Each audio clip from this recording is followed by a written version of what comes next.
your political theater to Texas. This is not about political theater. And it was more political theater than anything. It's nothing more than pure political theater. It's pure political theater.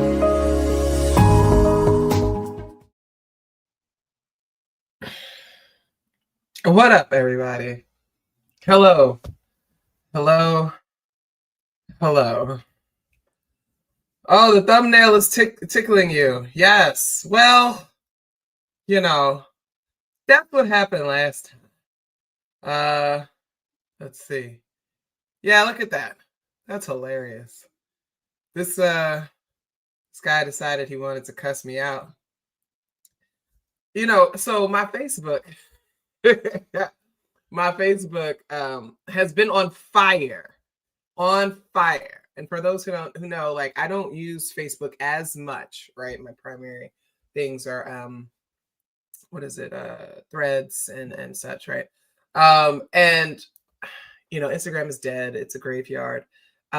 So I sometimes I'll post things on, Facebook or whatever, but like a lot of my, like if I post on Instagram, it'll go to Facebook. And then I posted something about H-Rap Brown last week, and it just, they're still commenting on it, like thousands of comments, like on my page. And so what ends up happening is, because these people are losers, all they do is they go from post to post to post, and they just post whatever they want to post.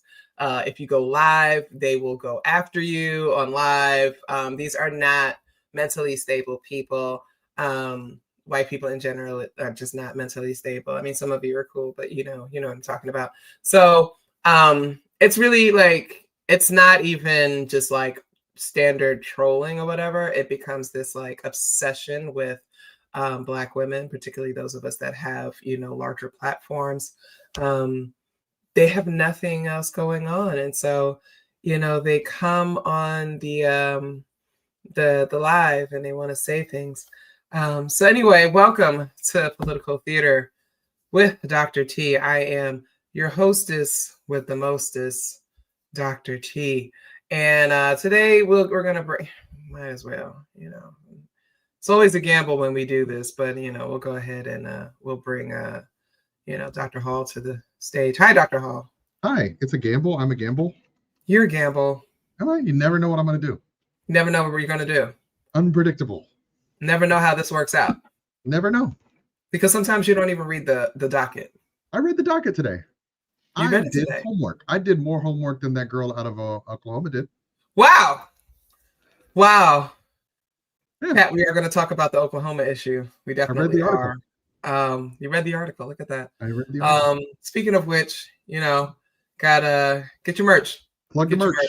Yes. If you're watching us on TV, you can scan it. If you're watching it on your phone, probably not going to work. If you're on desktop, go ahead and scan that. Go check out the merch. We actually have new stuff. At the end of the show, I'll show you guys. We got new stuff on the merch. Great for the holidays. A lot of wrapping paper, things for the knickknacks for the house, apparel. Yeah. We got all the great stuff. So, check out that merch. Honestly, Dr. Hall, I got to tell people that like my merch profits are how I pay my son's tuition. Like every month, I got a monthly tuition bill. Would you know what's a scam? Since we're talking about higher education, higher education. Yes, mine is a terrible thing to waste. Support her son going to college. I'm sorry, it just United Negro College Fund. I have a Negro son. I get it. You see what I'm doing there? He makes jokes. Put a one in the chat if that was a funny joke. Let him have it. Uh-huh. But listen, so I ain't got no money, and they was like, "Yeah, here's your bill," and I was like, "I can't afford this. Can I do a payment plan?" And they were like, "Sure, we got a payment plan. Here you go set it up." Yeah. But it cost me over $300 just to set up. Oh yeah. Just to say you're going to pay them. Yeah. Just to say I'm going to pay. You got to pay on it to say you're going to pay them later. Yeah, it's expensive to be broke. It is more expensive to be broke in this country. Absolutely. It is. And then I'm not going to say I'm broke. I'm not even going to claim that, because there are people in far worse situations than I am. And, thankful to a lot of the folks in the chat who regularly support me, the folks who support the Patreon. Thank you to everybody that subscribes to the Patreon. You guys know that I give great content. There are a lot of Patreon creators who don't do anything. They'll post something like once every few months, but you guys know I'm giving you heat every week. I'm giving you multiple things. I'm giving you education, op-eds. Get the hell! I'm about to knock you off the show. I'm supporting the hot fire. She drops reading lists. I've got everything. I've got recommendations. I've got essays. I've got recipes. I've got under the Black Arts Movement. I share some Professor Cinephile. The upper tiers. You get stuff. You subscribe at a higher tier, you get more stuff. The upper tiers, you get free stuff from me. You get free books and all that stuff. It's worth it. I got a deal going on right now, Dr. Hall. Okay. If you Cyber Monday. Yeah, until Christmas Day, right before subscribe now, you get 90% off your first month. So if you're somebody who wants to subscribe at the $65 a month tier, shout out to all the people that do that. We did it for like $5. Hey, for the first month. Hey, that's what's up. It's not bad. That's never bad. So take a discount. I gotta promote these things, right? Because these are the various ways. Everybody's always talking about, oh, you got multiple income streams. What do I do? I'm a hustler. I'm an adjunct professor at multiple schools. I've got my Patreon. I'm doing this. You guys, you drop the Cash Apps and the Venmos and the PayPals when we do this. It gives me, I can go grocery shopping with that, right? There you go. People send me stuff. They be like, go to happy hour. I go to happy hour. You guys support that because I'm a drinker. I got to drink to cope. You know what I mean? So I do these things. So I do consulting. I used to do a whole lot of public speaking, but then 2025, man. 2025. We now live in a fascist regime where anything related to DEI has been defunded. So what a lot of people don't know, I got to have a second here, Dr. Hall. Let me just say it so people understand. I'm a professional public speaker, which means I have an agent, I get booked and things like that. But a lot of the times, for the things that I talk about, schools, corporations, organizations, whatever, they'll bring me through on their diversity budget, right? Like they have a diversity training and education, things like Martin Luther King events, Black History Month events, Women's History Month events. There was, several years where basically from January to April, I was on the road, because everybody was booking me to speak at all these different things. And I love that. I love going and talking about Dr. King. I love talking about women. I love, all that stuff. But all of those budgets have been slashed.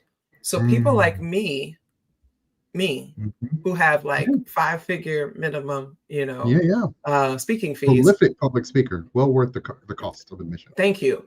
Somebody who would have 10 to 15 in speaking engagements in a 4-month period have gone to basically 1 or 2.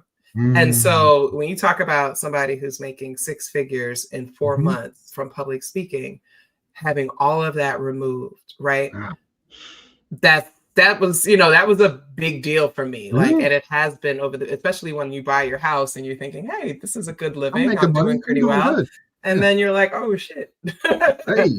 So that's, I just want people to know that I'm not the only one who has dealt with that, right? There's other people who are in the same space as I am. And we've all been feeling that. And it's particularly Black women who are, facing the brunt of that. They're often hiring men before they're hiring us, or they're hiring white women before they're hiring us. So, it's almost as if it's planned. It's almost as if they were targeted for getting too far too fast. Absolutely. So, people talk about that, it's that's the situation. I ain't got to lie. I'm gonna be honest about it. It's been difficult, and it's that's a career path that I chose, and then to see it kind of, we talk about the people losing their jobs in the government, all these kinds of things. But there's other folks like me and other folks that were working in these organizations who really believed that they were going to be able to make some organizational change and be able to do institutional change working in these diversity departments, and then to see them wiped out. That's where a lot of the, when you talk about people, Black women losing their jobs, a lot of us lost our jobs because of that, right? So when we do this kind of stuff, it really does help when you all are supportive, right? We get a few dozen people in the chat. If everybody gave $1, I could pay my electric bill. So, but it's, and the thing is people always be like, oh, you just out here, you just begging. It's no, I'm actually working. I'm sitting here. I spent the day putting together this docket. I'm going to give my commentary. I am going to talk about these things. This is work to me as well. This is not much different than the public speaking that I do. So a lot of Black women are pivoting. Like, that's what we have to do. It's like, okay, I saw somebody say, can we stop talking about the fact that hundreds of thousands of Black women lost their jobs, and let's start talking about solutions. And so a lot of us have pivoted, and these are the solutions that we're coming up with. So the support that you all have for us is really meaningful, and it is community care. It is community support. And so I just want to say shout out to everybody that does, support me on a regular basis. I do not give Dr. Hall any money because he's a man, and Dr. Hall has his own business. He does. Dr. Hall told us that he charges $200 an hour. So I don't feel like I actually have. If you guys give me $100 for the hour that I'm here, I don't feel like I have to give him any, right, chat? I mean, do I? I don't have 5-figure speaking fees. But you charge $200 an hour. I don't always get $200 an hour. I argue with the insurance about it. Okay, I get it. We don't care. So, okay, let's get into the news. Folks, we have a few things. I think today our main focus is going to be on this whole Pete Hegseth stuff. And I think he's on his way out, Doc. What do you think? I think he's going to flame out, but we all saw that coming, right? There's from the day one, it's just been a matter of when is that wick going to burn down? Because he's not built for the long haul on a job like that. Right. Like he's a Fox News anchor, right? And he's also like a raging alcoholic. Now I'm a casual alcoholic. I'm very sexy and fancy with mine. Hey, classy. I'm also not bombing innocent people. You're not in charge of nuclear weapons. Yes, there's a big difference between being unhinged with regards to your consumption and being at the top of the military. So I want to get into Samantha Fulnecki. Hey. Samantha Fulnecki. Didn't read that assignment.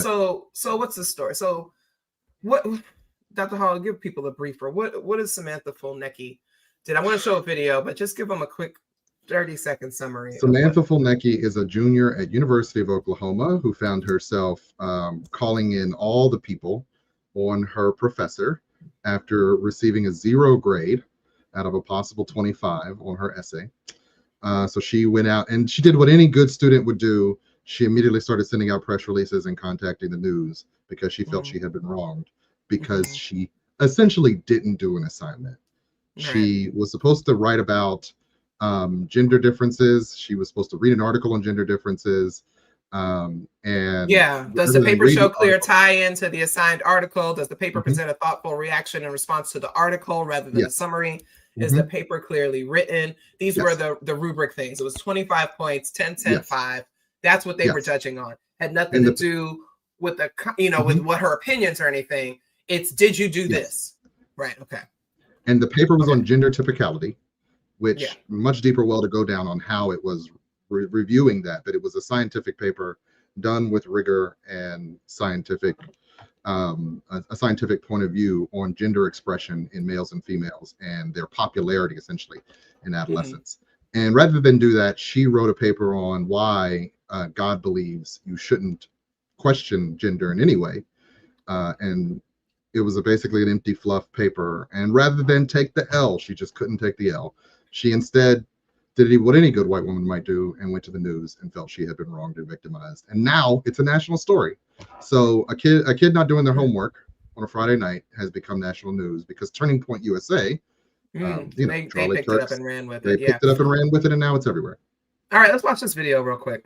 Do it. The Fulnecki tells me that after she brought up to the this university lady interviewed what her. happened, they decided that grade would not count against her. But it doesn't mean the conversation is over just yet. I just did the assignment and turned it in, and I talked about the Bible in it. That is, I view I'm not trying to shame her looks. I'm my just opinions saying in the world through there's some the Bible. stuff going Samantha on Fulnecki is a junior at OU. She says when she submitted an essay reacting to an article for her psychology class, she got a 0. The graduate instructor, who is transgender, was the one grading it. They called it offensive and said it lacked empirical evidence. So I just want to pause real quick, Dr. Hall, and just point out, because a lot of people saying the professor, it's not the professor, guys. It's a graduate TA. Having been a graduate TA, I just got to weigh in. Dr. Hall, you've been a grad TA, right?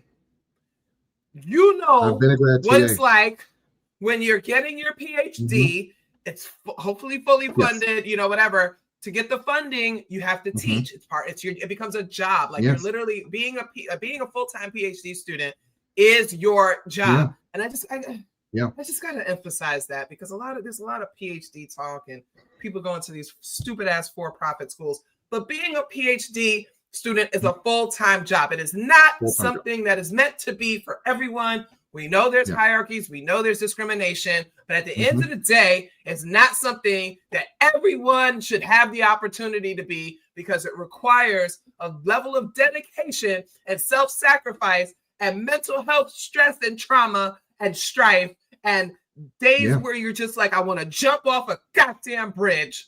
Okay. And so I'm ranting because I have empathy for this TA, because the professor may do the lecture, but you're sitting, especially in the psych class. We know that psychology classes are huge. They're often huge lectures, right, Dr. Hall? You're the psychologist. Yes. Especially depending on like which class. they're depending on the class. They can be really big. The TA will come and teach sections. Or for a seminar class, which it sounds like this was a smaller seminar, given that it was like gender and all this other stuff. It sounds like it was a smaller class. The TA will teach it themselves. And that's so that we can get professional training on the job on how to be the professors we are. When I was at Temple University, Dr. Hall, I taught over 12 classes by myself, the instructor of record, right? So I'm doing the exact same thing as the full tenured professors for literally a tenth of the price. Okay. So we're doing the same work. We're teaching, we're developing curriculum, giving out the syllabi, we're grading, we're having office hours, we're doing all the same functions of a professor being a student.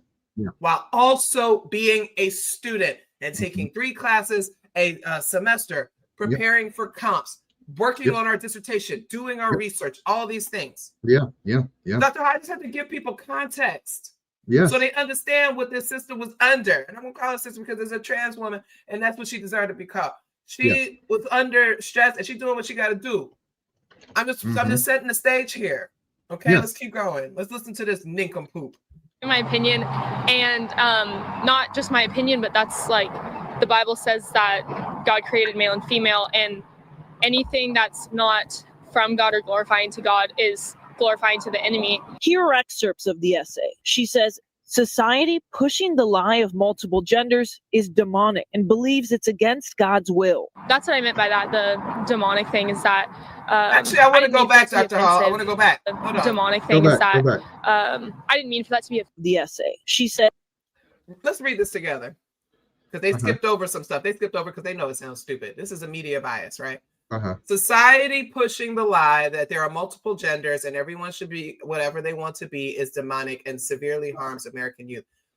That is not collegiate writing. No, it's also not what the original article is about. We're not even at the article. We're not even at the article. What are you even talking about? But still, where's the commas in there? Yes. You got Dr. Hall. Yeah. Where's the comma? Where should there be? Society pushing the lie that there are multiple genders, comma. And everyone should be able to do what they want to be, comma, is demonic, comma, and severely harms American youth. It's a real run-on sentence. It's a run-on sentence. It's 4 sentences in a trench coat. Dr. Hall has shared some of his writing with me, you know, and I've been reading through it. As talented writer, folks. I just want to say. But his nemesis is the comma splice. It's my nemesis. So it's the opposite of what Dr. Hall does. Dr. Hall would have did society, comma, pushing the lie that, comma, there are multiple genders, comma, and everyone should be, comma. I have ADHD. It's a lot of thoughts. You got to. I just had to throw that in there because, you know, again, I want people to know that, like, we work behind the scene. Like, we build in other spaces as well. We do. That's why we have the camaraderie that we do. So yeah, let's keep going. Keep going. Says society pushing the lie of multiple genders is demonic and believes it's against God's will. That's what I meant by that. The demonic thing is that I didn't mean for that to be offensive, but the truth will naturally offend people. And so here we go. You hear that, Dr. Hall? The truth will naturally offend people. And this is the problem with right-wing evangelicalism. They believe the Bible is the absolute infallible truth. Yes. Despite all the theologians that'll be like, yeah, nah, they believe this. And so for her, she's positioning herself almost as a martyr in a sense, like she's a onward Christian soldier. Absolutely. You know what I mean? Okay, let's keep going. And so I think that's why people are kind of viewing that as offensive. So, would you have a problem having a transgender teacher? I wouldn't, not if they're able to separate their kind of beliefs and things from grading. So she's lying, right? So everybody can Obviously. pick up right now that she's clearly lying through her teeth right now. And I don't, really care who my professors are. She was supposed to be graded on whether there was an understanding of the article, whether it was a clear reaction, and whether the main ideas were organized in a coherent discussion. She got a 0 out of 25 points and filed a complaint against OU, claiming her religious freedom was violated. That instructor's been put on administrative leave. And that is what That bothers me. That hurts. Dr. Hall. That is what bothers me the most. Yeah. This is a graduate TA. Mm-hmm. In order to keep your funding, you have to work. Yes. So for them to put this, as you see that they said administrative leave, right? Because it's a job. Yeah. Right. And and part of it, Dr. Hall, is that a lot of people don't understand the mechanisms and inner workings of higher education because they don't have access to it, right? Yeah. About 1/3 of United States adults has a bachelor's degree, right? So we know that the majority have not had this experience of what it is to be a graduate student. And Dr. Hall, I just want to share something with folks because I feel like this is part of it. I got some stats here. Go ahead. Okay. It says, right, on average, 79% of United States nationwide are literate, right? 21% are illiterate. So when we're talking about literate versus illiterate, we're not talking about functional illiteracy. We're talking about, people who can see the word cat and know that it's cat, right? 21% of adults in the United States are illiterate. That means they see the word cat and they don't know it's cat, okay? 54% of adults have a literacy below a 6th grade level, and 20% are below a 5th grade level, right? So, Dr. Hall, when we start talking about 54% of adults having literacy below 6th grade level, Dr. Hall, I don't know, you guys in psychology do a lot of statistics. It sounds like average, like it sounds like or median, mean, whatever the fuck it is. Yeah, the typical American, typical United States adult can't read beyond the 6th grade level. Yes. Right. Okay. Low levels of literacy cost $2.2 trillion per year. And 34% of adults lacking literacy proficiency were born outside of the US. Now, this we have to look at because, it's like, English as a second language. English is a very, very, very difficult language to learn. Right. Yes. So, we understand that. But so we're there. Right. Yes. So what is now? I read the paper that a lot of people were, they were going through. I spent all this time grading. I wasn't going to do this for this little white girl. I don't give a damn about her. But, I read it and I was just like, all the professors, right, on Threads. If you look, a lot of the professors on Threads were all kind of just like. We all nerded out a little bit on it. We all nerded out a little bit, right? As did I a little bit. Because we're all like, are you kidding me? Are you kidding me? Because what even are is this? you kidding me? Right? Yeah. To call it an essay is wild. Like, what even is already? This is a response paper. Pushing it. Right. This is a response paper. This was a response. At most. And the thing is, where was the thesis? There was no thesis. There's no thesis. Except God. God believes. God is the truth.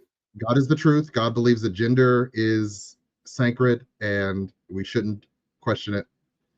And society's trying to make you not gender. Here's the thing, Dr. Hall. For folks who know, most of the classes that I teach are related to gender, race and culture, diversity, media, things like that. I occasionally get very racist students in my classes. I believe that. And I had this one guy. So at my former institution, I taught a class called The History and Significance of Race in America, right? And this is why sometimes when people come at me, talking about race shit, I'm like, nigga, shut the hell up. I literally teach this, okay? And I'm good at it. But I had this guy, smart as a whip, Future Heritage Foundation PhD writer, okay? I can already call it. And that's another thing. People want to dismiss these heritage foundations, folks, as not smart. No, they're smart. You don't agree with what they're saying, but they know how to turn a page, man. Yeah. Now they know how to pull the words together. They know how to cite their sources. They know how to make a point. And this guy would write the most vile, racist things in his papers. I mean, but he nailed it.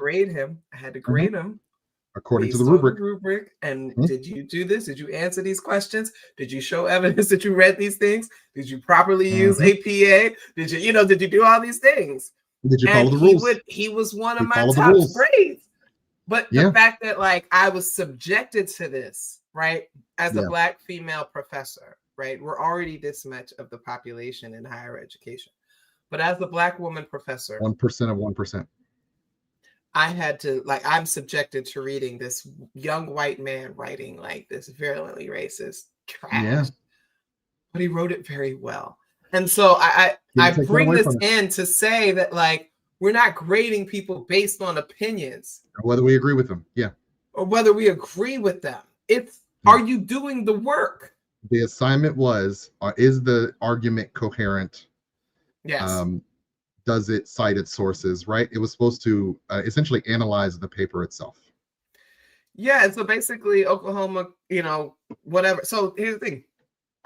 She hasn't filed a lawsuit or anything like that. Every lawyer that people have talked to said there's no way she's winning this. There's no lawsuit there. She filed a complaint and it went viral again. So they said that she went viral. I think she pushed, her mother's a lawyer. She did. I think so they pushed this agenda. She went to Ryan Walters, right, who is a conservative educator.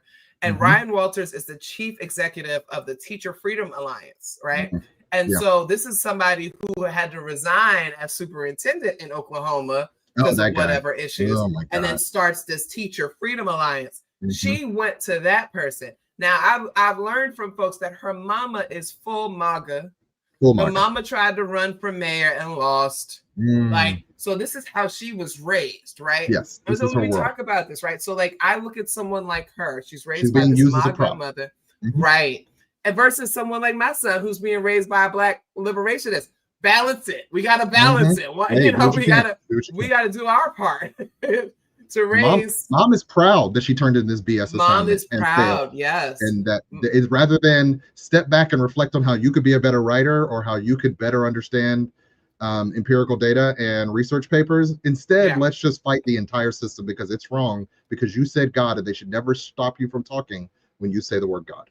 Yeah.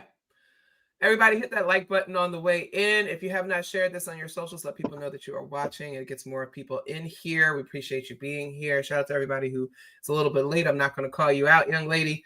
But it is what it is. Definitely make sure you share. Let people know. So I'm just thinking about this again. You and I we are experienced professors. We both have legitimate PhDs. You are a clinical psychologist. This was for a psychology class. I'm a gender lady. This was talking about gender stuff, and I'm just sitting here as I was reading through this paper.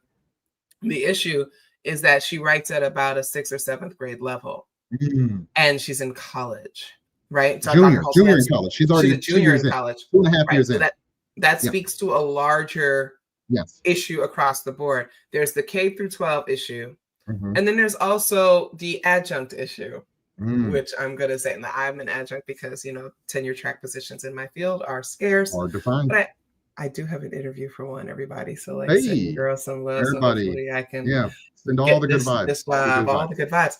But a lot of people are adjunct in addition to their main job. So being an adjunct professor is not a big deal for folks.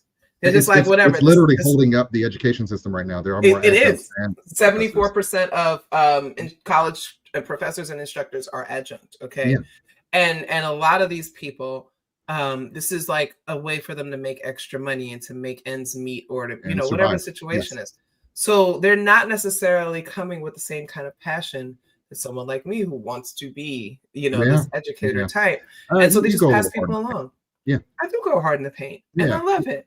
Yeah. You know, and so kind of they pass people along. They absolutely pass people along. And I know what it's like to get the student who's been passed along, because the buck always stops with me, because I'm the one who writes on your paper, what is this? What are you talking about? Right. All kinds of weird characters. I do that. Yeah. Because somebody, right. I've had students break down in office hours. I've never gotten a grade like this. I've always been amazing. I've always gotten A's. I've never had a problem before. And then the conversation transitions into, well, how come nobody said anything? Right? How did they let me get along like this? And often it's my Black students, right?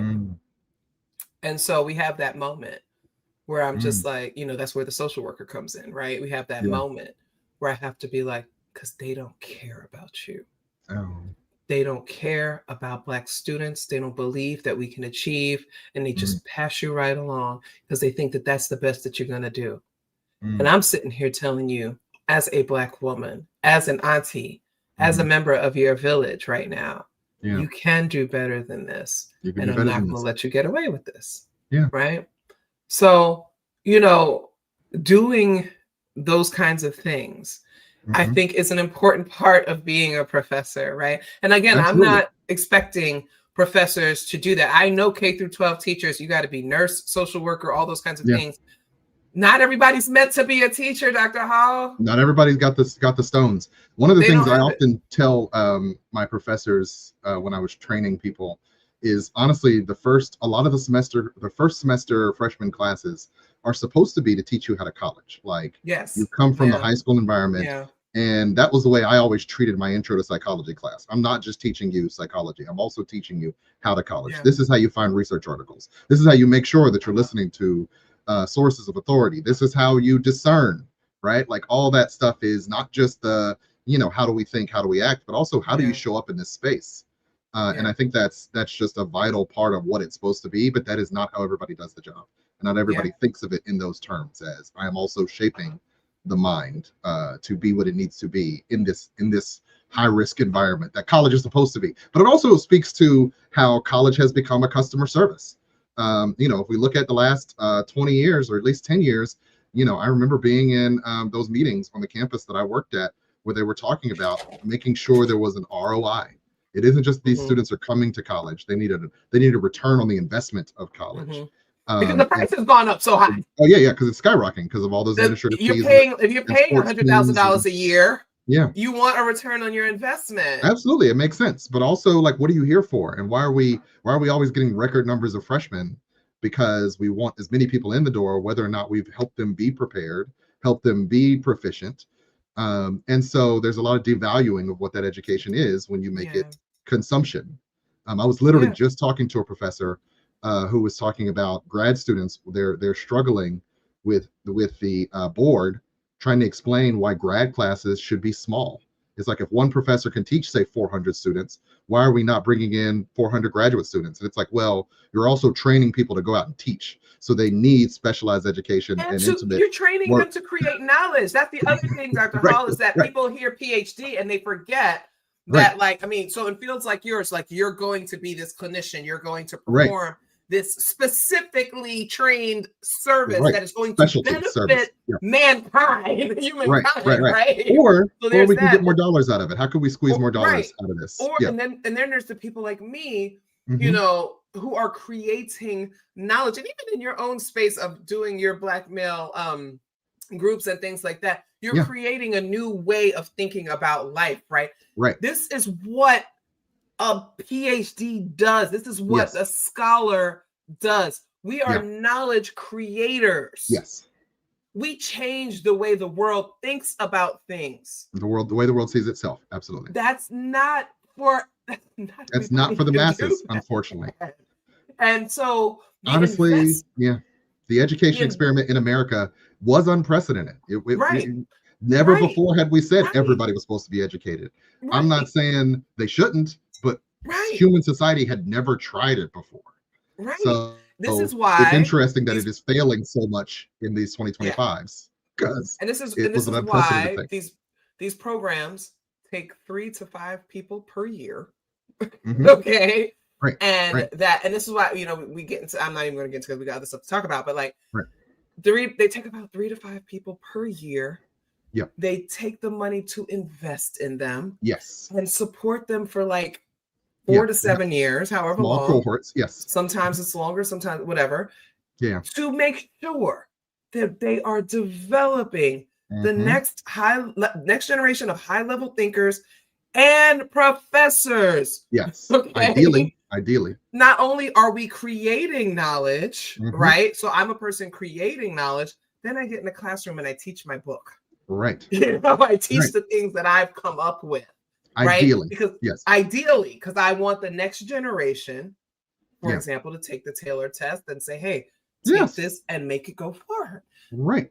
You want to add to the field of knowledge. Understand that. They don't understand that's what we do. Because they boil it down to commerce. And commerce is just provide a service to a group of people that will then benefit from the service and pay you for the service. And unfortunately, so much of education has moved in that direction, particularly at the collegiate level. Can I, for a second, though, nerd out about the actual paper? Because I read the actual paper and I loved it.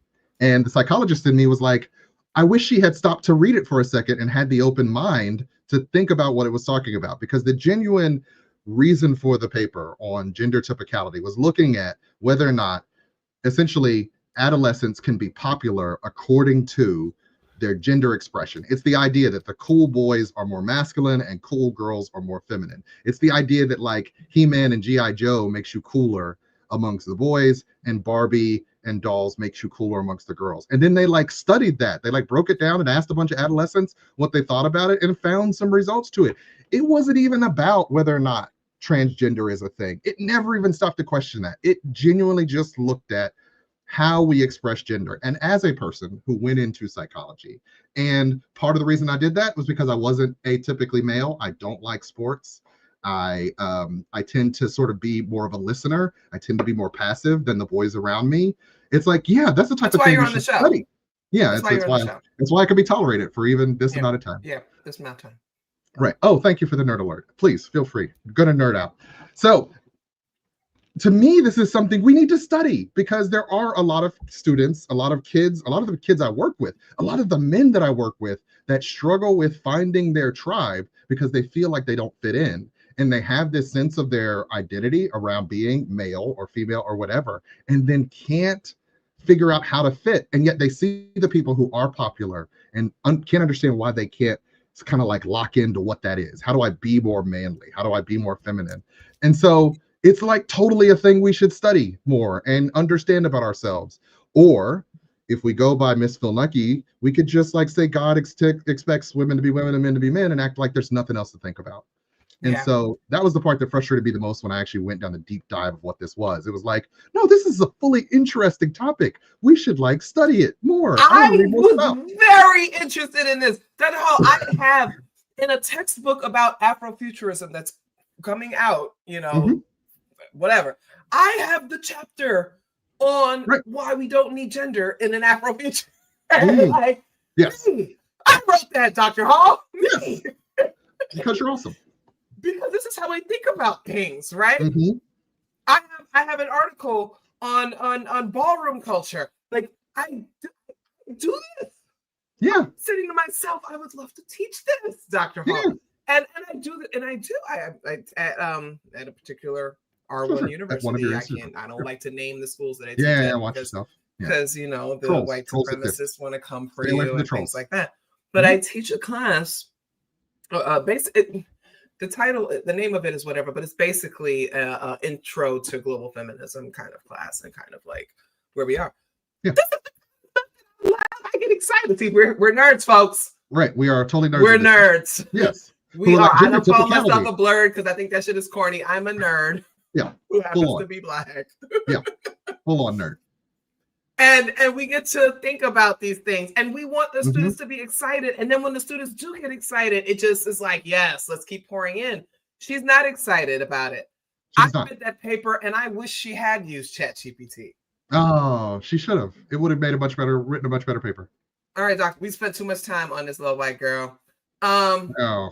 I don't know. I was watching something. Hold on a second. Let me share the screen. As a reminder to everyone, I am stage managing my own shit. We ain't got no help over here. So I try to figure it out. It's like, oh, Lord, excuse me, Dr. Hall. Oh, Jesus Christ. Okay. I know. Big yawn. Calling on your guy. Hold on. So they said that ICE is using Uber.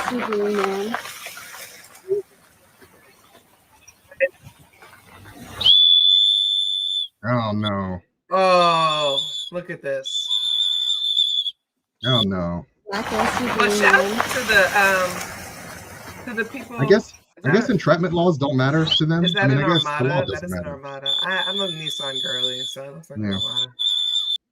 So, shout out to the activists, right? Shout out to the people who are in the communities, making sure that their villages know La migra está aquí.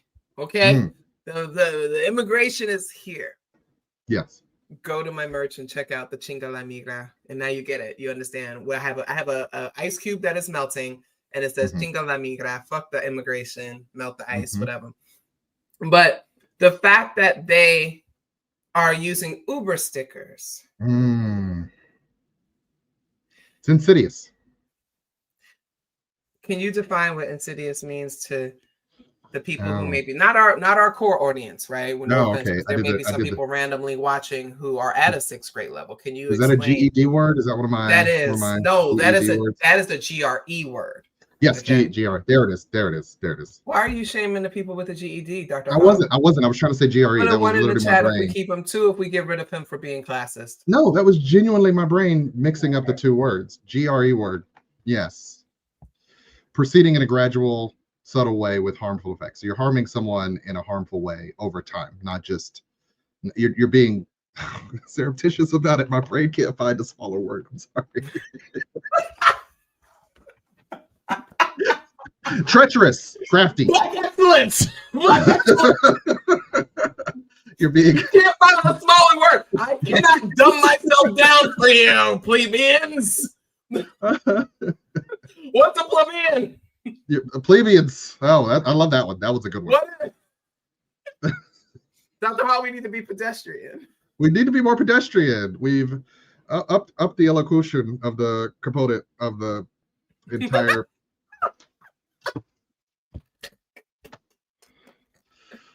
$1 words. Sorry. Samantha had $1 words, Dr. Hall. Yes, not $100 words. Hey, there are sometimes where I get stuck in the $100 words and I can't get. Part of us sharing knowledge is being accessible, right? All right. So there's something that some of you may not know. There's a lot that's in the news, but I actually want to bring this to light. So the Trump administration, a little more than 300 days ago, the Trump administration removed the report on missing and murdered Native Americans, right? Calling it DEI content. Now, if there's any folks in the chat that want to correct what I'm saying, if you don't like saying Native American, now here's the thing. I like to say indigenous. The reason why I like saying Native Americans is because America is the state, right? Yeah. But I also understand that people identify as Native American, and so I don't want to take that from them. You know what I mean? So I usually say indigenous, whatever it is. But anyway, there was a report on the missing women. And this is something near and dear to me. Podcast Black Girl Missing. If you've never heard the Black Girl Missing podcast, we got 4 seasons. Please go check it out. We actually have an episode where we covered this little girl, Emily, who went missing, and she is indigenous. And we talked about like the overlap and the parallels, right, on how they treat Black girls and how they treat indigenous women. So this was something that was important to me. And they removed it. And the reason why they removed it, Dr. Hall, why they remove it? They called it DEI content. Well, So this is from CherokeePhoenix.org. They said a commission had been put together that included tribal leaders, human trafficking survivors, relatives of the victims, and federal partners. And they came together and they compiled a report with more than 250 testimonies from tribal members about how the crisis of missing and murdered Indigenous people have affected their lives. It also gave recommendations on how to alleviate the crisis, such as having the U.S. Marshals Service help with the tribal law enforcement, address the MMIP crisis, and the premise of legislation, kind of going on through these things. And so what happened is, and this is, and a lot of times we talk about it like in Canada and things like that, but this is also an issue in the United States. Human traffickers rely on bigotry. Right. 40% of the children that are trafficked in the United States are Black. Black children. The marginalized. Yes. This many. Yet they are 40% of the minors that are trafficked. We're not just talking sex, we're talking about domestic labor, whatever it is, whatever white people decide they want children for, right? Yeah. The Indigenous folks are also disproportionately represented in these numbers. Yeah. And the reason they're able to get away with it is because the missing white woman, missing white girl syndrome, right? When a white girl or a white woman goes missing, all the resources go toward it. And it's interesting that 2025, this has been called out. This has been named. This has been shamed, and they still do it. It's the way it is. They do not care. Okay. So they, the white girl goes missing, everything, the world stops. We got to find her, when there's a really good chance it's her father. But anyway. Calls coming from inside the house. Very often coming from inside the family. When it comes to the savagery of whiteness, the call is almost always coming from inside the house. But anyway, when Black girls go missing, or Indigenous girls go missing, Native American girls go missing, it's their fault. It's almost always their fault. Yeah. They were bad. They were runaways. Fast. They'll be back. They're fast. All these things. It's the same shit. Yeah. Right? So this report that's tracking this, right? Trying to, having this commission to do something about it. To address the problem, at least acknowledge. Because I promise you, Dr. Hall, currently they're saying 0.03% of the Black female population, girls, women, is missing. If 0.03% of the white female and, the white girl and white women population was missing, we would not be talking about anything else. Yeah. And as Dr. Huggs, we see what's going on with Trump and the Epstein files and how all of this, how far-reaching this is. Now we understand why they're so quiet about this. They're all complicit. It's judges, nurses, rabbis, pastors, doctors, coaches, teachers, community leaders, faith leaders, politicians, all of them. Every day, Dr. Hall, I have alerts for this. Every day, I'm getting alerts about a new trafficking ring that just got popped. Yeah.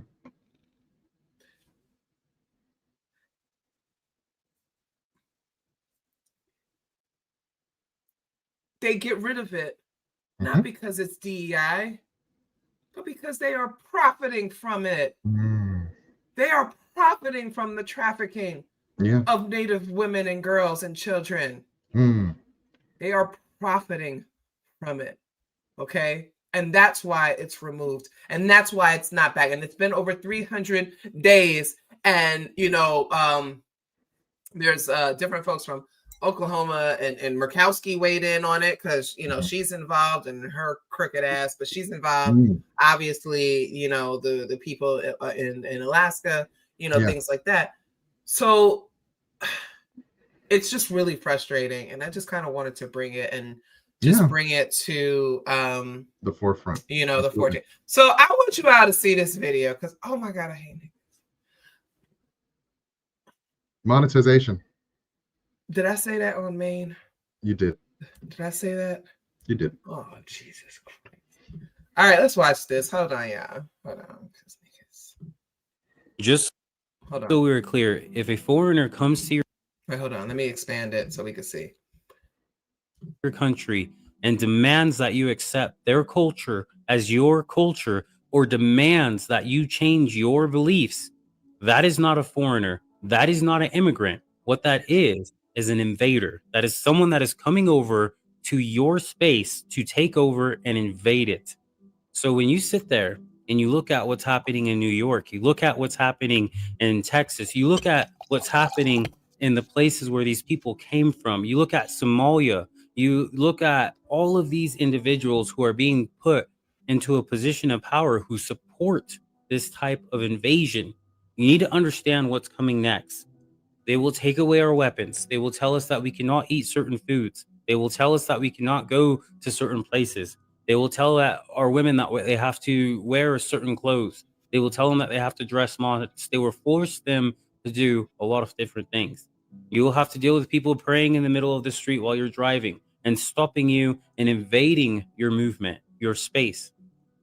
You need to understand what's taking place in America so that you can understand that these people are not coming here with good intentions. This is not me saying that I hate people. This is me basically saying, look, if you like the fact that America is a free place where you get the freedom to believe in what religion you want to believe in, if you get the freedom to decide what you want to do as long as nobody is getting hurt, if you love that part of America, the freedom of choice part of America, you need to understand when people come over and they say that you don't have a choice, they probably should go, because you don't get to tell us what to do in our own country. It's not being rude. It's just saying, hey, look, this country was built in a way where everybody can come here and feel happy and feel blessed. Okay, shut the fuck up. Yeah, I was Okay. gonna say, you gave him a lot of time to talk. I did. No, there's a reason Nothing. why. There's a couple of Go things. ahead. I was actually becoming really obsessed with his accent. Now Yeah. I'm big on deciphering accents. Now Is there's he a two real options person? here. So there's three options. That's one. One, that it's AI. And so I was looking for indicators that it was AI. I don't think it is. One option is he's an immigrant himself, and he's trying to mask that accent. But it also sounds like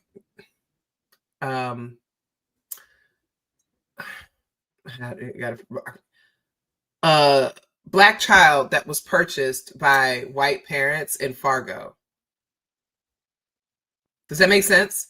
Like, there are black people in this country who so far are from removed. other countries or whatever. White people purchase them to raise them as their own in their own little evangelical cults. But the accent sounds almost at the border of Canada, in the Midwest, in that particular region, right? Yeah. Sounded a lot like Fargo. Sounded in that.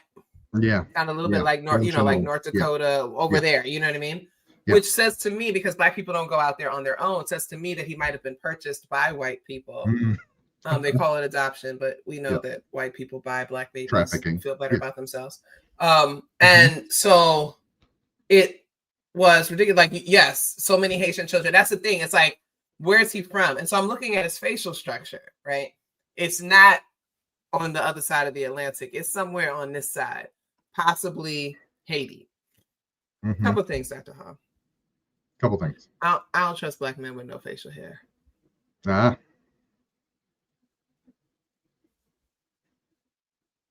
I just no. Okay. Something wrong with you. And then they'll say, "Oh, well, I have to shave it for the military." Exactly. Don't trust you.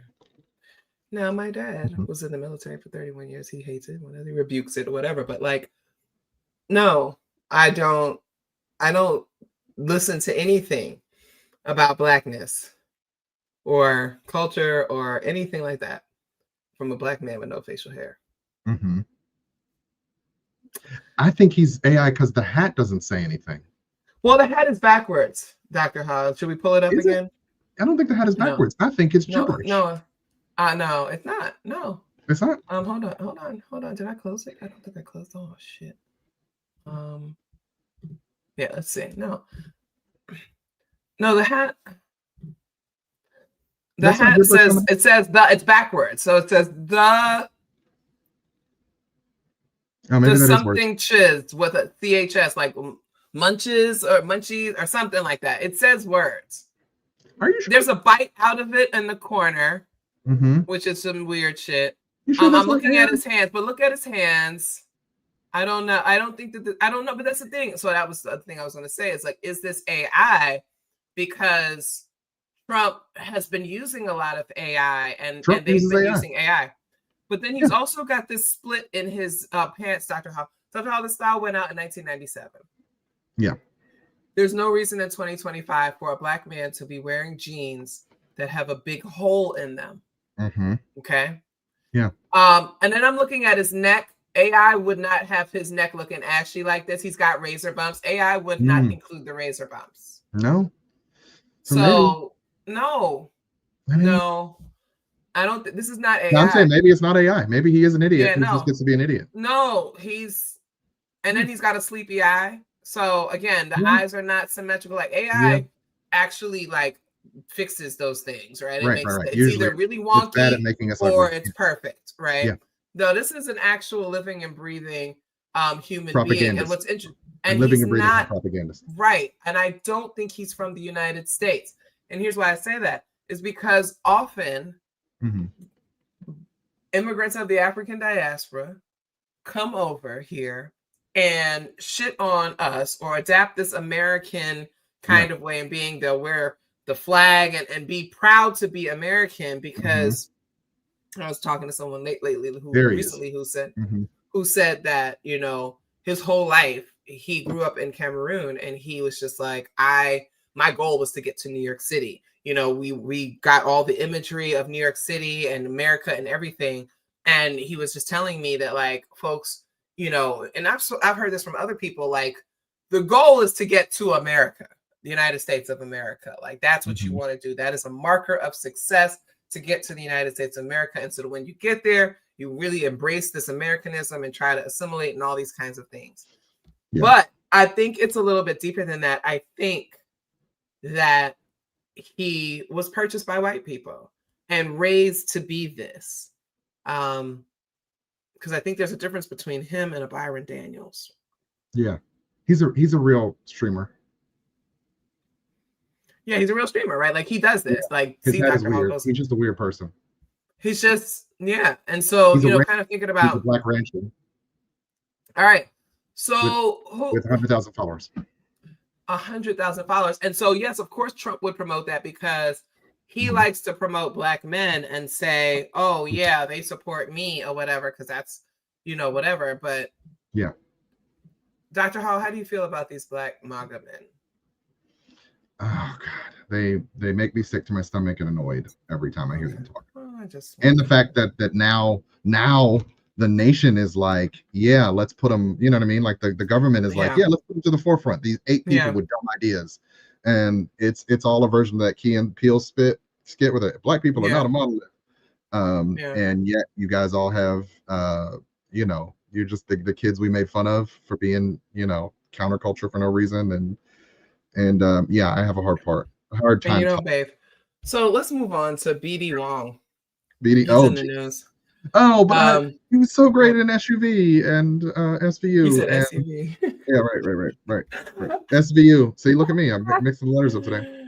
Somebody said the hands don't match. Somebody on Instagram said the hands don't match. They're bending very unnatural. No, I just thought it was a stiff ass nigga. Yeah. Yep. See, look, monetization, Dr. T. Monetization. BD Wong from not The Wire, but he was on the Oz, there it is. Looking for Oz and Law and Order SVU. He was in some Law and Order stuff. Yeah. Yes. And he was in Jurassic Park. Yes, apparently a trash human being. Yes. I mean, he's been like that. But anyway, so I do watch SVU. Who doesn't think I watch SVU? Oh, yeah. Whatever. I've got a whole routine on Ice-T. He's just hanging out, collected a check. Sure. The laziest cop in the business. Lazy. He goes from cop killer to portraying a pig. But anyway, the laziest pig though. He'd just be showing up to have 2 lines and go home. That's it. And he's playing in Italian, which is just we have allowed Ice-T to play in Italian on SVU Ludicrous for like 43 seasons. Okay. Anyway, So somebody posted, name this animal, wrong answers only. And it's posted from Jakarta, Indonesia. So it's probably not even a black man in this picture, but that's okay. And BD Wong, the gay Asian, comes and says it appears to be a black man with the lowercase b. Now I don't get on people too much about the lowercase b because if you're using talk to text, it doesn't correct or whatever. But also he doesn't use talk to text. It appears to be a black man, right? So that is a wrong answer because it's not a black man, but he thought it was a black man, and so that's what he said, right? He went for the joke. He went for the bad joke. And he does these kinds of jokes, okay? This is kind of what his humor is. I'm going to show you guys another one. It's the I have black friends humor. It is. Hold on, let me but it doesn't work in varied contexts to speak like that about people. Yeah, so here we go. Let's look at this. So somebody had posted dressed up for Thanksgiving dinner and his family from California were just coming out of the dining room identically dressed. How funny is that? And he says, are we absolutely sure this wasn't the staff of the restaurant? Right? Couldn't help himself. He couldn't, right? So this is clearly a pattern for him. Excuse me. So then he issues 2 apologies, Dr. Hall. two apologies. One wasn't enough. 2 apologies. Let's share this with folks. 2 trash apologies. Again, you guys, I am doing this all by myself. Dr. Hall does not offer any support in that regard. Give her grace. I've never been asked.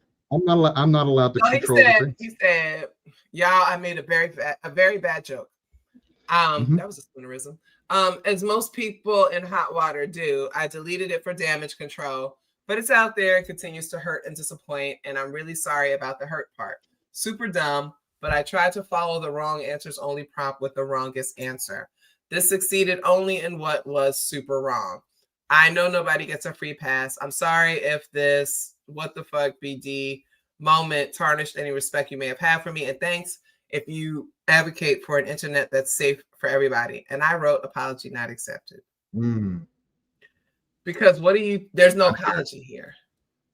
I mean, Dr. Hall, where's the apology? If it hurts your feelings, my bad.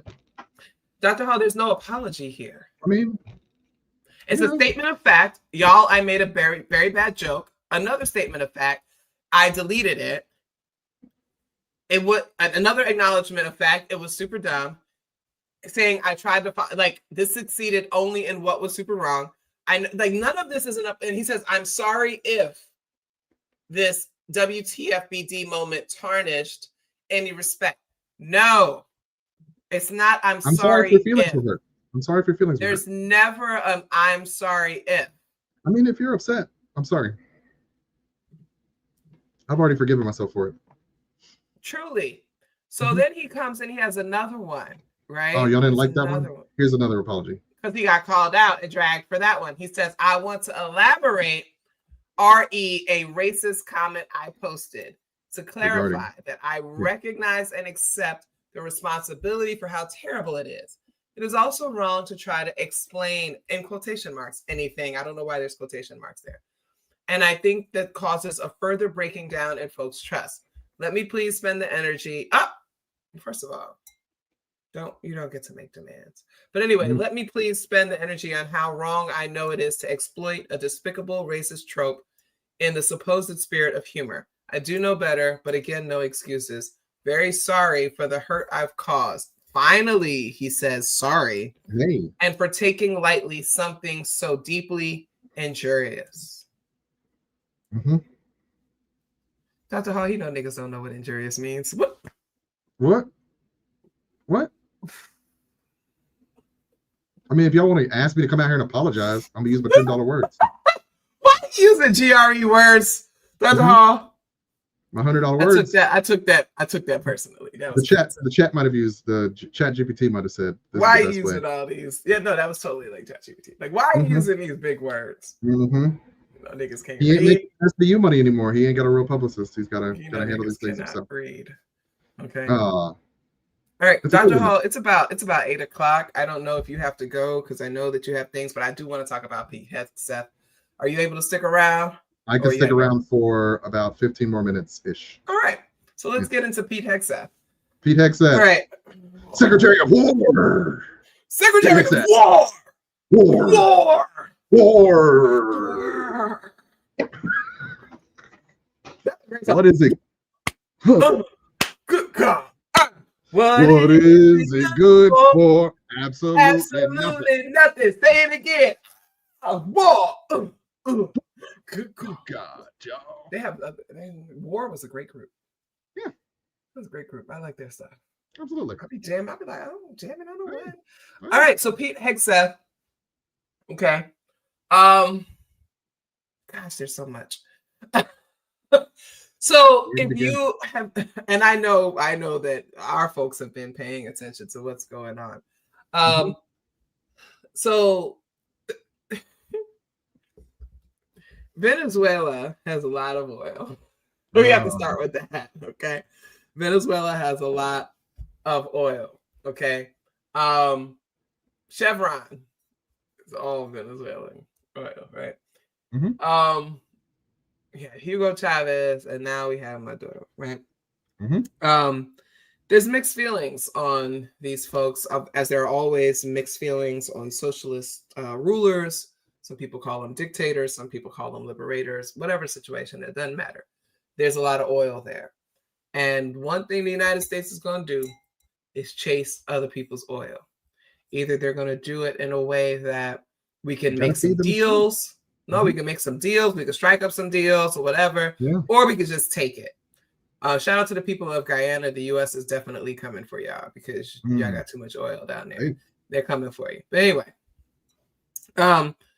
so the United States has manufactured this lie that most of our drugs are coming from so-called narco-terrorists in Venezuela.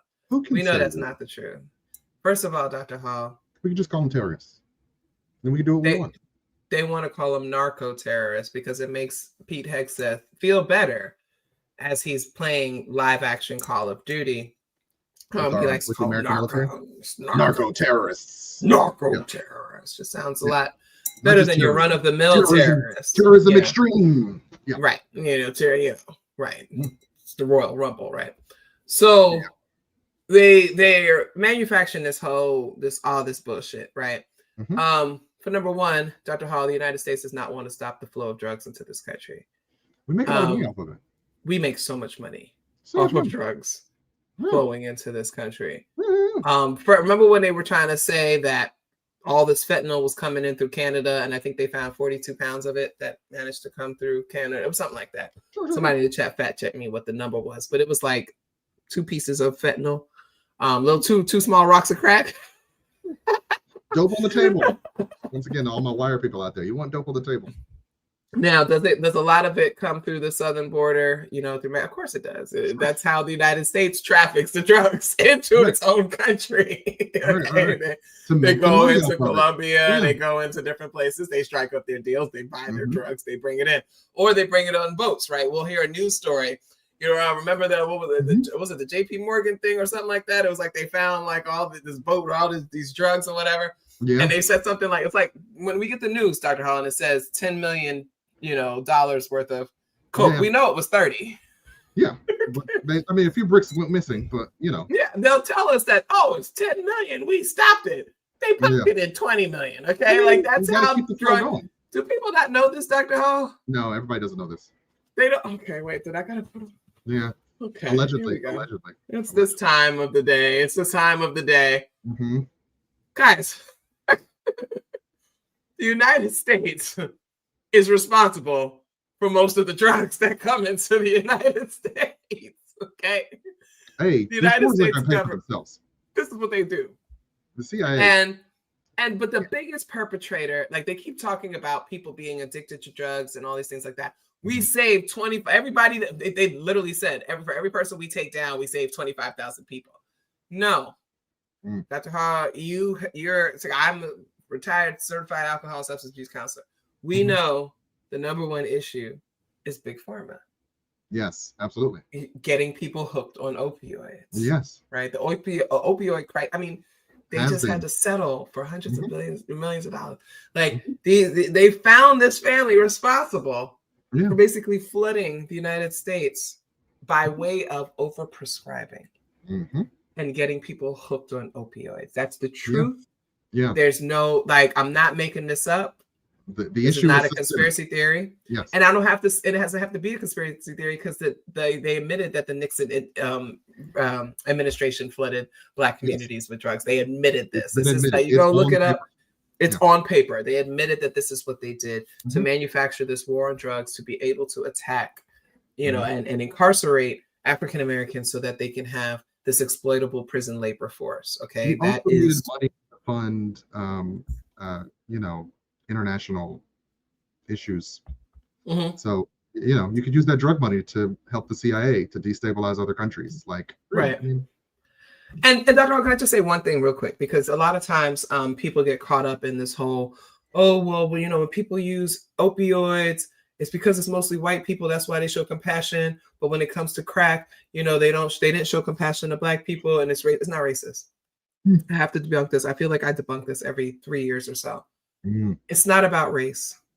It is about the fact that there are at least 9 FDA-approved treatments for opioid addiction and 0 for cocaine addiction. I'm going to say that again. There are at least 9, and that's the last time I checked. You know, they're always developing things. There are at least 9 FDA-approved treatments for opioid addiction. A lot of money in methadone. 0 for cocaine addiction.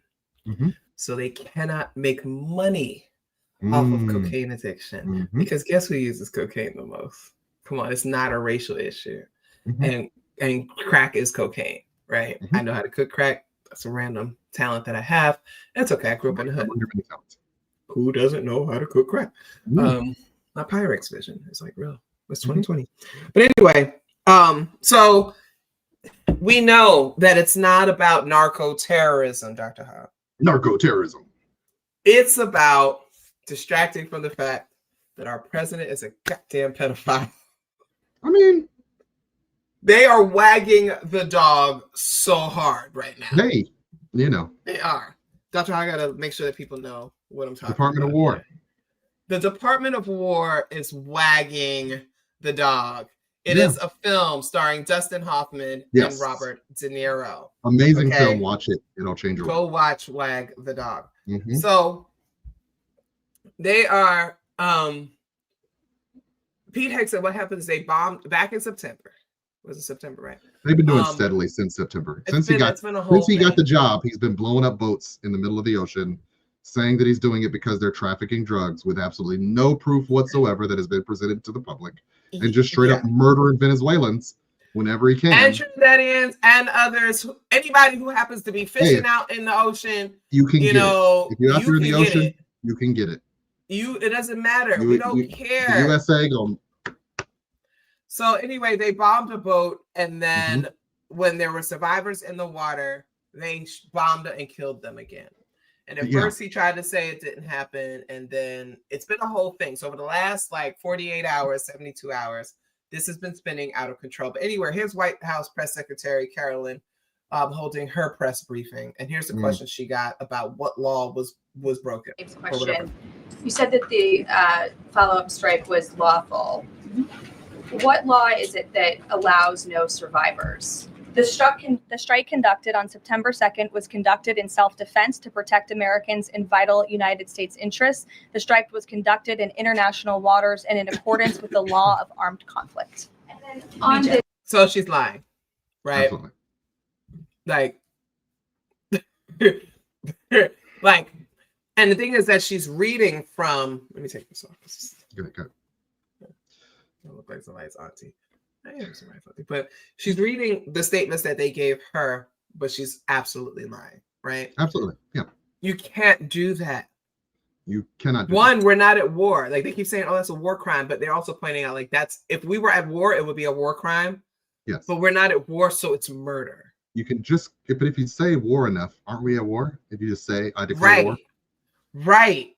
I declare war. So I want to share this, Doc, because like Pete Hegseth has some things to say. And here's the thing: I hate that the government is run on social media. Like, it really bothers me. He said, I would like to be removed from the simulation where social media runs the world. He said, let's make one thing crystal clear. Admiral Mitch Bradley is an American hero, a true professional, and has my 100% support. I stand by him and combat decisions he has made on the September 2nd mission and all others since. You know what he's doing, Dr. Hall? Why you got to put my name in it? He's setting him up to take the fall. Why you got to mention me by name? Anytime you see them, I 100%, I supported them. They're throwing this man under the bus, Dr. Hall. Absolutely.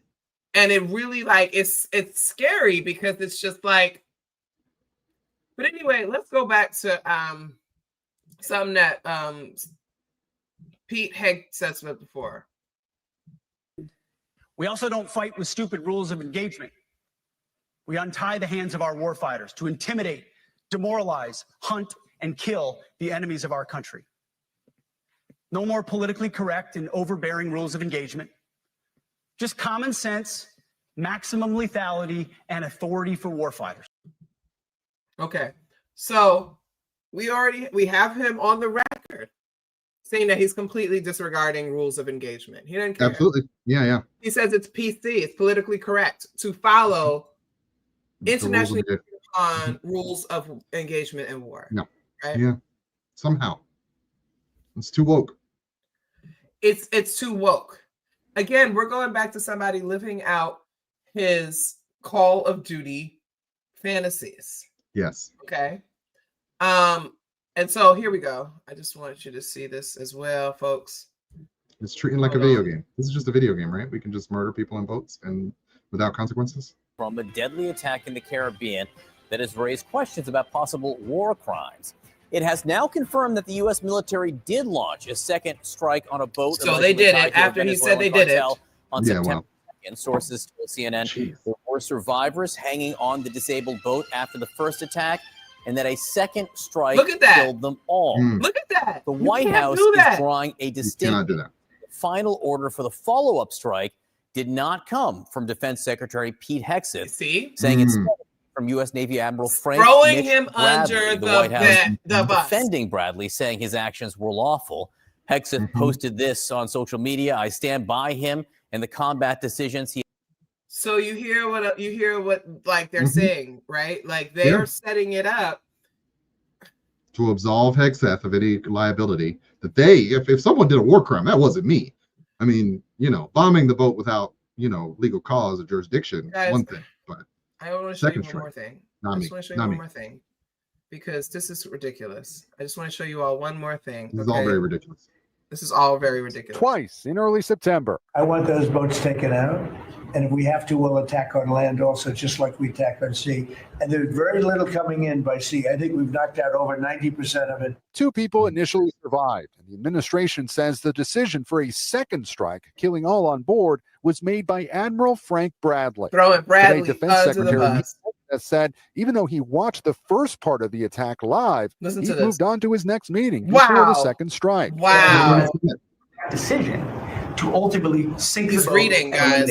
We have his back, and the American people are safer because narco terrorists know you can't bring drugs through the water. So you didn't see any survivors, to be clear, after that first strike? I did not personally see survivors, but I stand because the thing was on fire. It was exploded and fire and smoke. You can't see anything. You got digital. This is called the fog of war.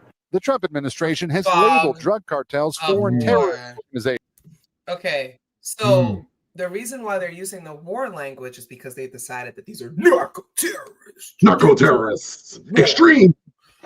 War on drugs is still continuing, right? Yes. So if you're gonna do a Nixon, go full Nixon. And that's the issue, right? It's like they kill innocent people.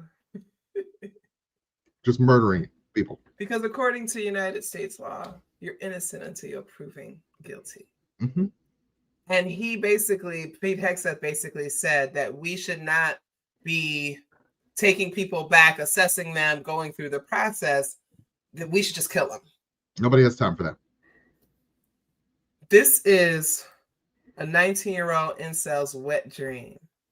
Mm-hmm. It's a grown-ass man acting like this. Mm-hmm. Okay. And when people start thinking about like whether or not how is this relevant to me? Well, first of all, they're spending all this money on this, right? So much money. Same money that they say that they can't put towards education, housing, food, social service, mental health services, and things like that. All the money that they say is not available for that, they're putting it towards murdering people, right? So when I say things like the United States government, along with the United States military, is the largest terrorist organization in the world, I don't say that lightly. You understand? Like I say that with intention. I know what I'm talking about. And again, that's why I'm sideways. I look at Black people sideways. You signing up for this? You're telling me you're okay with being a terrorist. You're okay with American imperialism. You're okay with going and destroying the lives of millions of people. So you can get a GI Bill and go to Walden University. Like, what are you doing this for? Right? But anyway, I want to show this one last video here because I want you all to see this. This is actually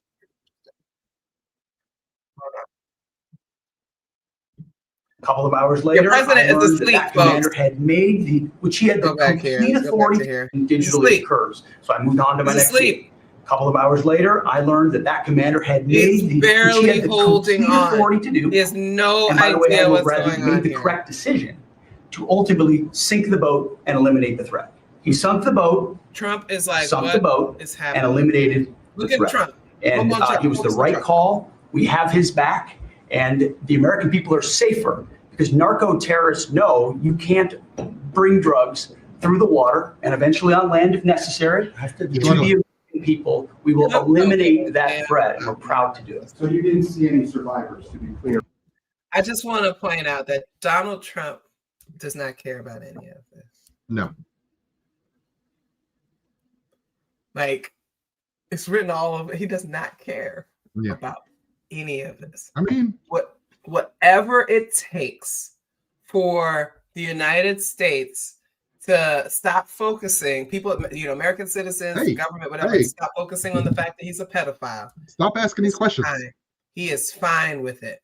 Rand Paul is a very interesting person. I just think that people should study Rand Paul a little bit more. He's very interesting where he lands on things, right? But anyway, he said Secretary had said that he had no knowledge of this, and it did not happen. It was fake news. It didn't happen. And then the next day from the podium at the White House, he's saying it did happen. So either he's lying to us or he's incompetent and didn't know what happened. Obviously. He said, do we think there's a chance that the Secretary of Defense did not know that there had been a second strike? So as a country, we're just going to let people lie to us and to our face? They've been doing it all year. They have. They have. So here's the thing, and people don't know that Pete Hegseth called it fake news. I'm going to share with you his post on X. He says, as usual, the fake news, this was on November 28th, folks. All right, we're on December 2nd. This was November 28th. He says, as usual, the fake news is delivering more fabricated, inflammatory, and derogatory reporting to discredit our incredible warriors fighting to protect the homeland. As we've said from the beginning and in every statement, these highly effective strikes are specifically intended to be lethal kinetic strikes. Okay. The declared intent is to stop lethal drugs, destroy narco boats, and kill the narco terrorists who are poisoning the American people. The people that are poisoning the American people is Big Pharma, okay? And they control the government. But anyway, every trafficker we killed is affiliated with a designated terrorist organization. That is not true. It is not true. They killed innocent people. The Biden administration preferred the kid gloves approach, allowing millions of people, including dangerous cartels and unvetted Afghans. Okay, the unvetted Afghan thing, the guy that just shot the National Guard folks, he was working with the CIA. He was brought here. He was vetted by the United States. They, he was one of us pretty much. The man had a mental health episode. That's what a lot of people said, that he had a mental health episode. He cracked. He had like some kind of recent family trauma or something like that. It has nothing to do with anything else. But anyway, the Trump to flood our communities with drugs and violence. The Trump administration has sealed the border and gone on offense against narco terrorists, Biden coddled terrorists. We killed them. So this is the rhetoric, right? This is we kill. That's why we go from Secretary of Defense, Secretary of War. We kill. Again, living out Call of Duty dreams. Okay. And it's just ridiculous. Like, we're sitting here and we're supposed to be expected to just be okay with this. And we're not. Because what's going to happen when this explodes into a full-scale war, all to distract from the fact that the president is a pedophile. Notice the Epstein files have not been in the news for several days, Dr. Hall. Yeah. Drowsy Dawn is happy. Okay. So it doesn't matter what distracts, as long as, because every time somebody asks him about it, he gets extremely antagonistic, he gets mean, he's irate, he doesn't want anybody thinking about this. So as long as we're not talking about this, he doesn't care what it is. Yeah. He does not care what it is. Yeah. And hey, if a few brown people have to die, then, so be it. So be it. Right? So be it. Yeah. I got the clips reference there. There we go. Hey, I'm full of references. I'm starting to pick up on things, Dr. I don't normally pay attention to you, but I'm starting to pick up. Hey, I am full of quips. Sometimes you slide some things in there, and I'm a sniper because I'm so literal. Yes. I'm very direct, and so sometimes I miss some things that people slide in. I might have a touch of autism. Just a scotch. Everybody is self-diagnosing, so yeah. But anyway, so I just want everybody to stay aware. This HexApp shit is a distraction. It's trying to be a distraction. It's a war crime.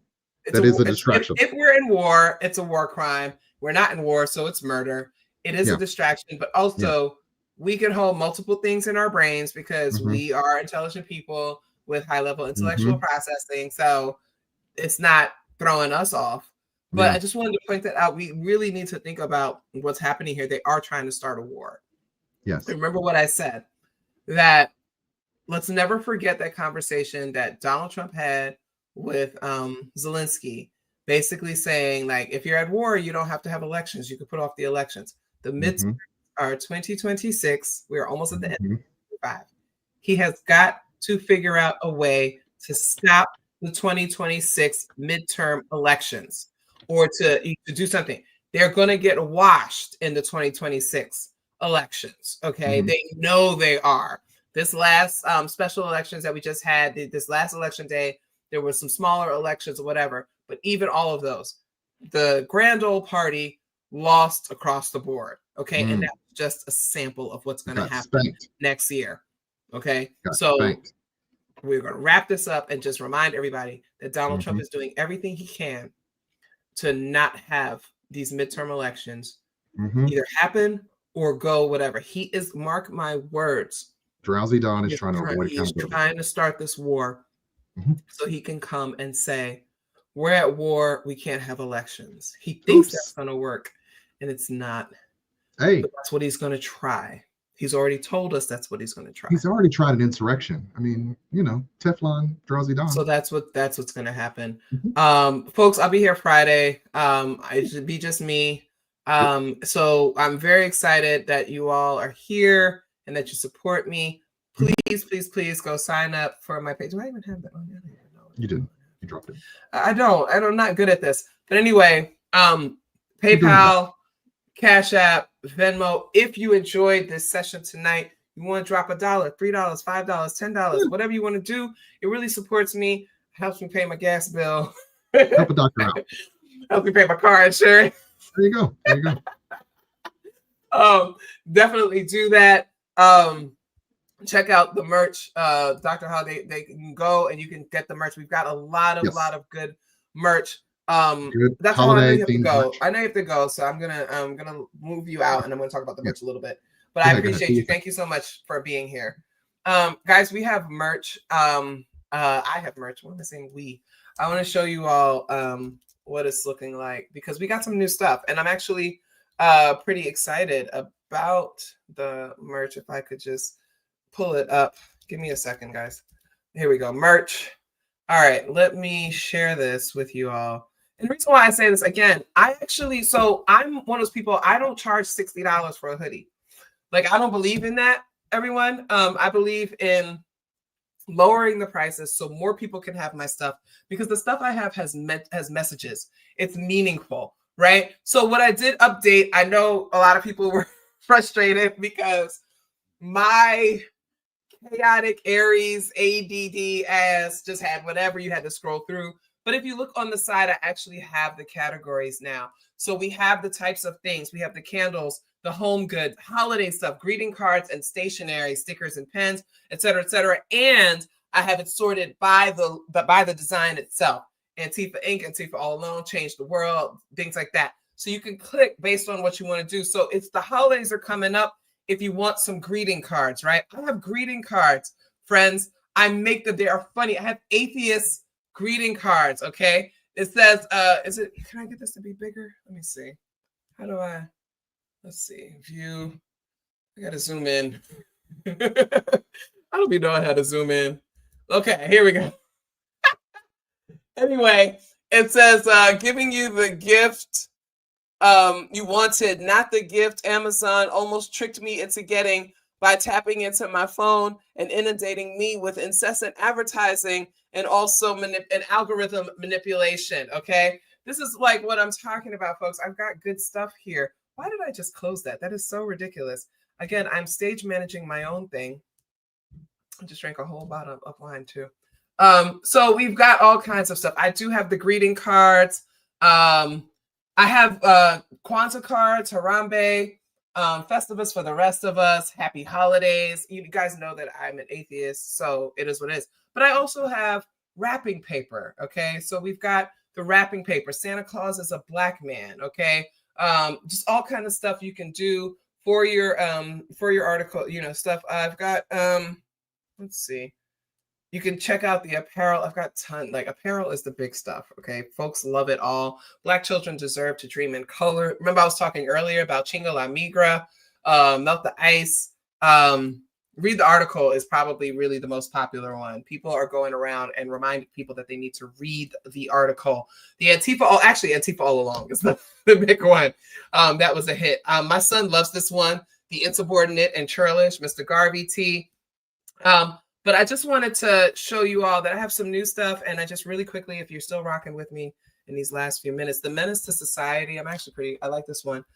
Rest in peace to June Jordan. June Jordan was such a powerful voice and liberationist. Like, she challenged some of the more popular figures to deepen their commitment to revolution, right? And so she has this quotation that says, "I must become a menace to my enemies." Okay, so we have different things on there. Again, the most you're going to pay for anything on this site is $40. I don't go higher than $40. We've got all different kinds of things here that you can buy, different merch or whatever, all different designs. So I just wanted to share that with y'all and let you know that there's things there. The holidays are coming up.